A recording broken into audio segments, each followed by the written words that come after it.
perhaps a more objective view, as opposed to just seeing things as they've been labelled, as they've been presented to us through our programming that's come from our parents, teachers, whoever it is, that are giving us information based on their perspective, which is a limited perspective because we can't experience everything from every single angle. So the information that is being channeled through me is just a different perspective. So it's giving you an opportunity to look at life from another view. Well, we're sitting in your lovely home office here, which is very, I'm trying to describe this, it's quite kind of African. The walls are painted a deep ochre colour almost, and you've got a number of what I would call, and I hope you forgive me for saying this, but sort of new agey type objects around you. You're very much in your comfort zone, but you get a group of people here for whom you are channeling, and you bring Katumi through. Are you bringing them individually messages? Like, do you say, well, Jack in the corner there, I'm being told here, or rather Katumi will say to Jack in the corner, picking a name out of the sky, you are in this situation and you have to do this. Is that the kind of stuff that happens, or are you giving general messages about the state of the world, the state of Johannesburg, whatever? Howard, both of those scenarios have occurred. There have definitely been situations where people have been in the audience and he has singled someone out and given them very specific information which has been spot on. But most of the time it is information that is going to that the entire group can relate to, and they can take it and apply it in their own lives. And I mean, the amount of times that I have had people come to me after a session and have said to me, it was as if Katumi was speaking directly to me. So it's global, but it's also very personal. Now, these days, so many people are questing. A lot of the people email me on the show. They're looking for answers. We're all doing it. I'm looking for answers. We all are today, because a lot of us are not entirely happy with the way things are structured in the world, and we think perhaps something is coming down the track to us and things have to change and all the rest of it. So I'm guessing that is one of the reasons why these people appear in your room here to hear the information. That's a hell of a responsibility on you, isn't it? Don't you think? Yes, it is. Yes, it is. I don't always try. I try not to think about it.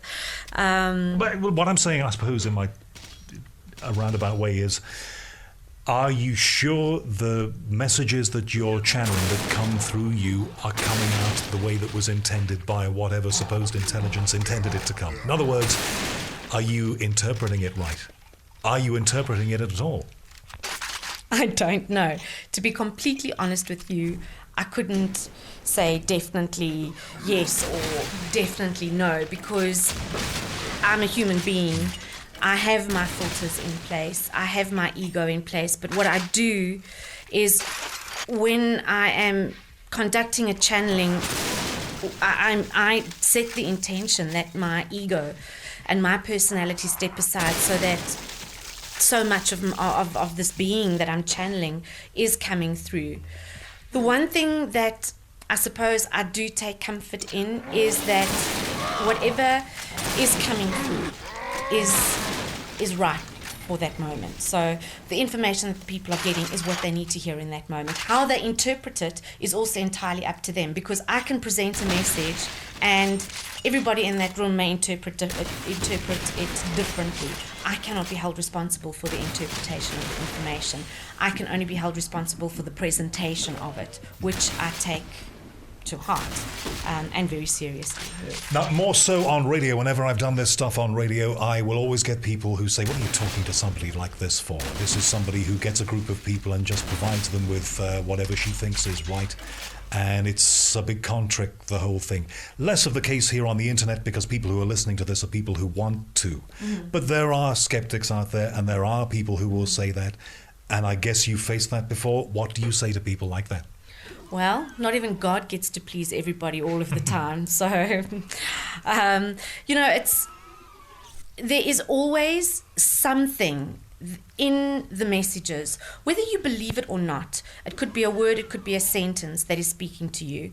If people can take the message rather than wasting time and energy dissecting and analyzing the messenger, then maybe they just get some value out of what's actually being presented to them. So people place too much emphasis on as I say, the source or who's providing the information rather than just extracting the gift from that moment. Something that I've been a bit quizzical about, okay? I've had the luxury of having heard some of the recordings of your channelings, which I know that you make available on your website, don't you? We'll talk about that a little later.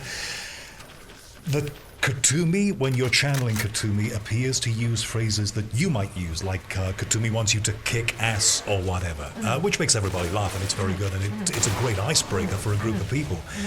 But I thought to myself when I've heard those things, well, would a higher being use phrases like that? Well, yes, he would if he was trying to make an impact on those people, but no, he wouldn't if he really was a spiritually ascended being of light.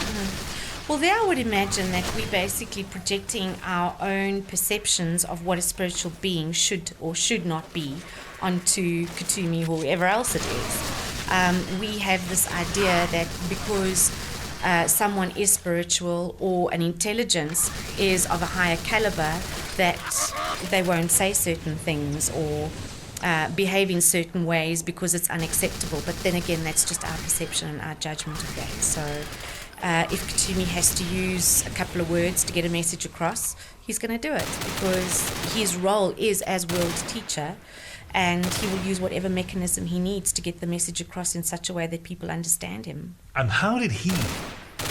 Is Kutumi he? I imagine so, yes. Okay, well, we'll call him he from now. I'm sure he wouldn't mind. How did he connect with you first? How did he decide that he wanted to use you, Michelle, as the channel for him? Well, as far as I understand it, this was something, the connection had been made even before I was born. So having come into this lifetime, that connection was there. I have a good couple of memories of my earlier childhood, of a presence, of a being, which I then later realized was in actual fact Kutumi, and he had been there all along. It was a very familiar feeling that I'd had with me throughout my life, and when Kutumi presented himself as my master teacher, I recognized the connection. He was there when you were a kid? Yes. Okay, in what form? How were you aware of that when you were a child? My childhood was a very traumatic one, and there were times I remember when I was afraid, feeling alone. There was this presence of incredible comfort and safety that I would always feel. And I then realized later on that it was him. Now, those awful skeptics would say, not everybody has the easiest of childhoods in this world, sadly, but they would say, well, here's a child running to something that is a comfort zone, like an imaginary person, a friend out there. If the child has no friends, or if things are traumatic around the child, they go into a world of their own. So those skeptical people who might hear this now might say, well, that's what you were doing as a child. Well, if I was doing that as a child, it was very comforting, and it worked for me anyway. And that was my reality. Let's put it that way. And when did Kutumi, through you, first give somebody a piece of information that meant something to them? That was actually when I did that guided visualization the first time when he came through. The message that he'd given to the people was something that really touched people's hearts at that time. I'd had absolutely no recollection of what happened, which initially was quite disconcerting, and it was at that stage that I decided if I was going to be doing this, I would like to, have benefit from it as well. So you had no, as you said, no recollection. You didn't remember what you'd said? Absolutely nothing. And how significant was it? Was it an important message? Were you told later? I was given the gist of it, and I'll be honest with you, I really don't remember. As I say, it was 12 years ago. But it was then that, my life changed significantly in terms of the work that I'm doing. And it's been a wild ride ever since then, but I suppose well worth it. And you've got, if we were to talk about you like a dentist or a doctor, you've got a little practice going here. You have your clients, they find you, just as I found you. Would you like to take this further? Would you like to take this to a bigger platform? Or are you quite happy being here in your nice home in Johannesburg with your lovely trees around you and your swimming pool out there, just doing this forever? No, Howard. This needs to expand. But it has expanded over the 12 years that I'm doing it. I am reaching a lot more people than I had before. But I have faith that it is going to continue growing, and I'm allowing that to kind of unfold in its own way. I mean, you are here interviewing me, and there are going to be a whole bunch of new people listening to what I have to say, skeptics or non-skeptics. And it's going to go where it needs to go. I do travel overseas quite a bit as well. I take groups to sacred sites around the world, and we do stuff. And what kind of stuff? Oh, well, we do energy, we do planetary clearings. Sorry? Okay, basically what we do is we work with the energy of Mother Earth. So just as we've gone through trauma, so has she. And when we do this work, we work together as a group with a specific focus in mind, and that focus would be to uplift the energies of the planet, uplifting the energies for Mother Earth and for every other human being on the planet. So we would go to places like Egypt, for instance, which is where I've just come. I was there in April with the group. And we would go to the different temples. And at the temples, we would do a specific meditation and invocations, calling in the energies of light. And at that same time, working with a specific intention to clear whatever negative energy might be there that could be inhibiting humanity's growth or Mother Earth's energy at that specific point as well. And how did you know that you had to go there specifically to do that cleanup job? Well, for the skeptics, Katumi told me. And we'll give your email address later for them to get in touch. Now, look, I hate these radio and TV programs where the person who's obviously clearly agreed with the person they're talking to beforehand says, and you've kindly agreed to do so and so. The whole thing is a setup. But that's exactly what we've done. Before I came here today, you agreed to channel Katumi, which I think is great because personally I'm surprised that you can do it to order like that. So, that's a great thing to do. But I'm a little unclear as to what you're about to do now. I guess you're going to go into a state of mind?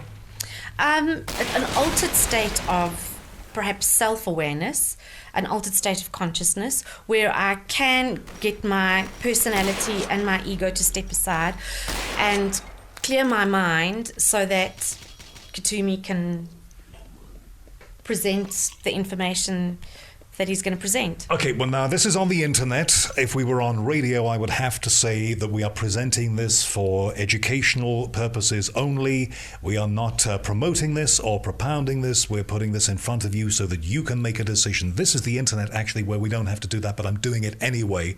So this is provided for you to make your own decision about. It is not provided for you as being the definitive answer to everything. I'm just putting it there because I personally think, and this is my show at the end of the day, that it'd be quite useful for you to hear this. What you make of what you're about to hear is entirely up to you, but I can tell you that everybody in this room today is doing this in good faith. I am, Michelle here is doing it, everybody here around is doing this with the best intention, and we're putting it out there, and you decide what you make of this. So Michelle is now going to go into whatever state that Michelle goes into, and in a little while you'll hear the voice, it is claimed, of Katumi, the ascended being of light, talking to you. Okay? Have I done that right? Mm-hmm. Okay, let's go for it. Yes, you have. Okay.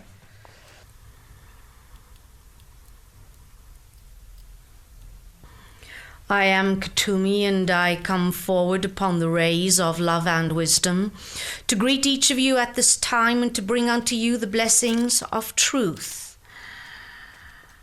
As I stand before each of you upon this day, presenting to you an opportunity to understand the realms that exist beyond the human mind, I also offer you the divine blessings of unconditional love. A love that comes to you from a source infinite. A source that you are connected to, regardless of whether you know it or not. The human world is filled with a number of realms of existence. The existence in which you find yourself, in other words, the three-dimensional reality that you interact within on a daily basis, is but a drop within the grander ocean of what exists within you and all around you.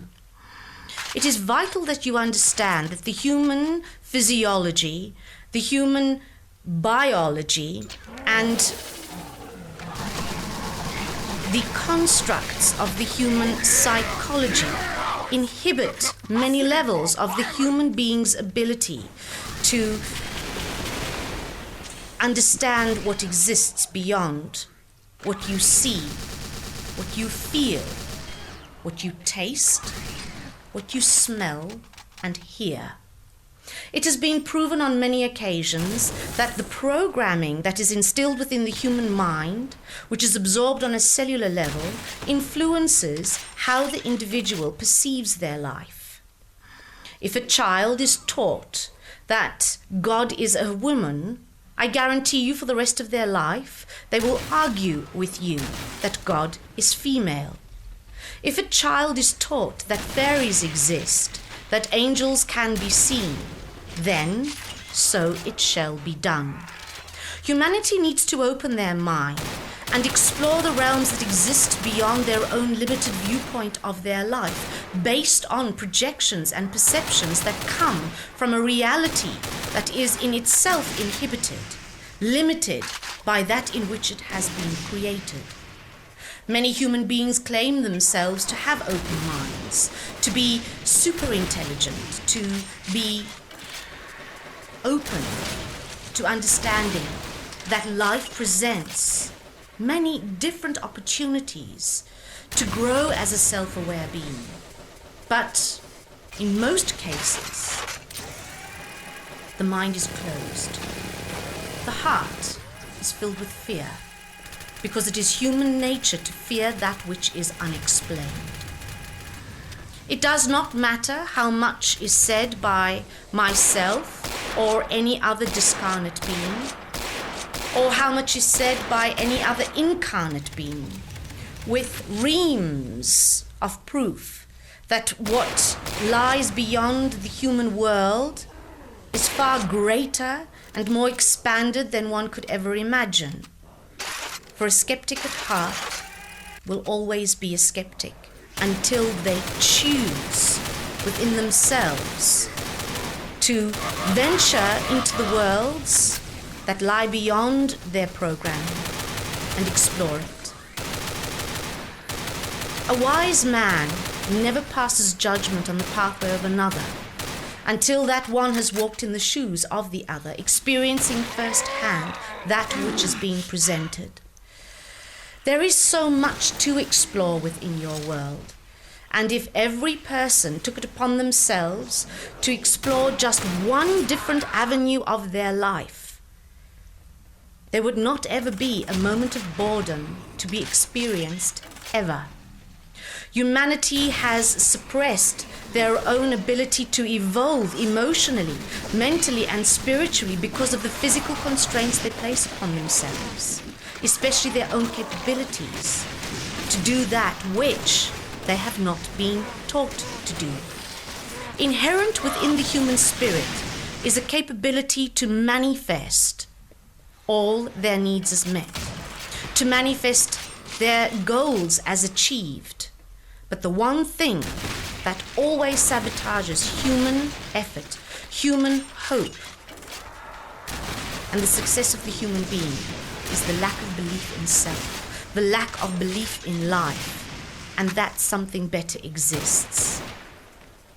Human suffering is brought upon humanity by the belief in suffering. Much suffering can be alleviated simply by understanding that the role of suffering is there to reveal to humanity that it is not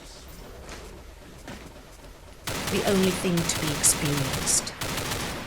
When one looks at duality, one can see that good exists because bad existed, and you can experience good because you have experienced bad. Unfortunately, the human psyche has become trapped in the belief that their lot in life is one of suffering, that a good Christian or any spiritual person must suffer in life in order to deserve the love of God, the love of Spirit, or whomever it is they choose to worship. There are an infinite number of pathways to freedom. It is up to the individual to find their individual truth, the truth that opens their spirit to an expression of joy, of harmony, and of peace. One that inspires the individual creatively. One that inspires the individual to be in a state of co-creation, living harmoniously and in balance with all forms of life. Your world is at war because human beings are at war with themselves. Your inner conflict, your self-hate, your lack of self-worth, and the belief that you do not deserve good is reflected in all areas of life.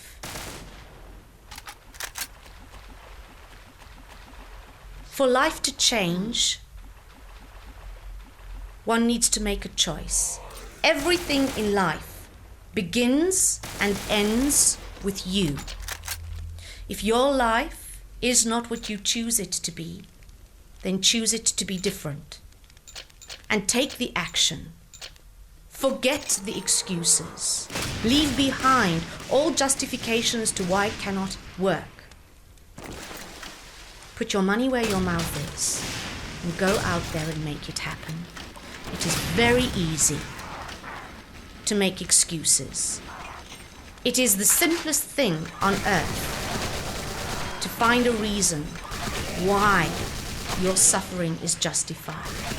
But it takes true guts, true courage, and the true heart of a warrior to step out into the world, to be different, and to choose to make the changes that are necessary.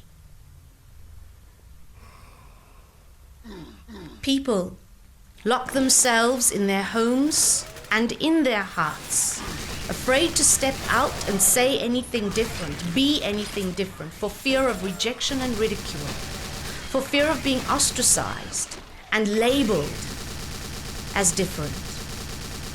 But that is not going to bring the change to your world.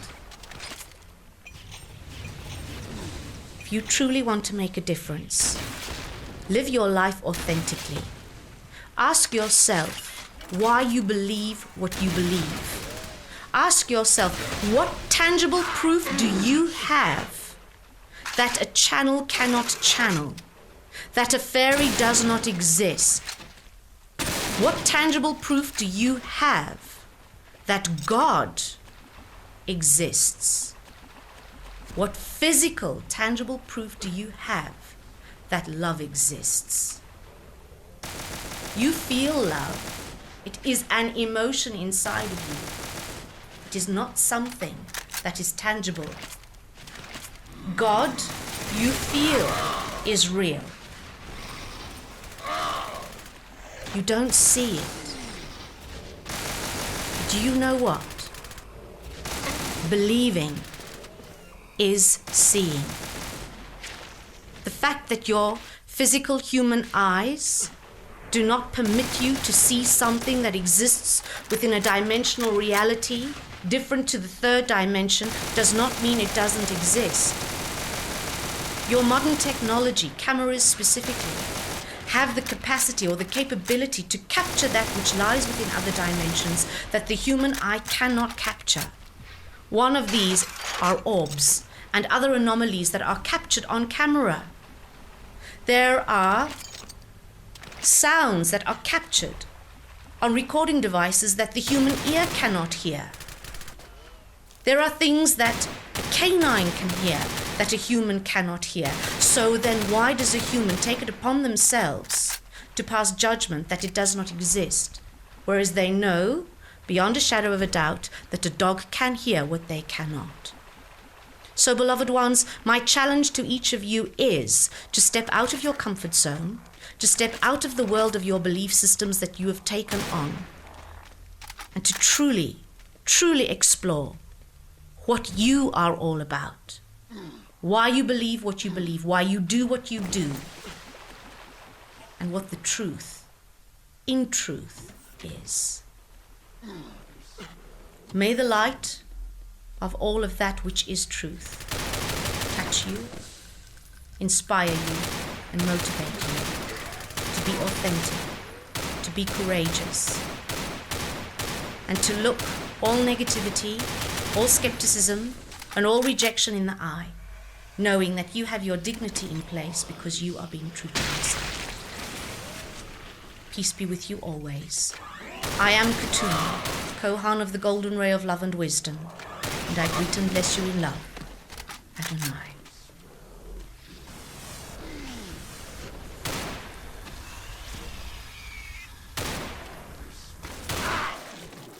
Those were the words of Katumi, channeled through Michelle Earloff here in Johannesburg, South Africa, on this winter day here, summer day up in the Northern Hemisphere. Now, Michelle, you've just come out of, I don't want to call it a trance, but I guess it was something like that. How do you feel? Right now, just a little bit spacey. That just lasts for maybe another minute or so, and then I feel pretty energized and quite normal again. Do you remember anything that's just been said? I mean, I'm doing all of this in real time, so there have been no edits here. This is exactly as it happened. Do you remember any of it? There's bits and pieces that I can remember, words here and there.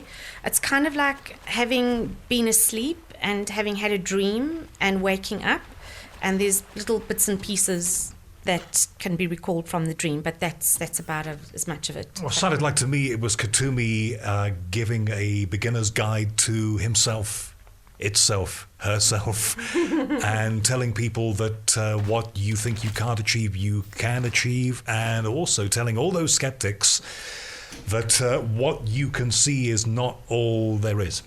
I guess that's where we are. But I imagine if you've done this a bit, you've heard that message before. Mm-hmm. Yes, I have. Now, what are you going to say to those people who are going to email me? They may well have sent the email already while Katumi was talking before, yes, to say, that's just you talking. Well, you know what? That's great. Maybe then I should put myself on a list for some kind of award for really doing that really well. And again, did the message mean anything to you? Was there anything in that message that you can take, regardless of whether I said it, whether Katumi said it, or whether whoever else it was out there said it? Was there any value in the message? Well, let me tell you that, it's not new to me that we can all achieve things that we never thought we could achieve simply by believing that we can achieve them. But to a lot of people who may hear this, that could all be news. That could all be front page news for them. So I guess that's where we come from. But it sounded to me like a beginner's guide to, okay, here I am, and do with this whatever. The one thing that struck me is, though, that what I heard was a great narrative. One part related to the next part.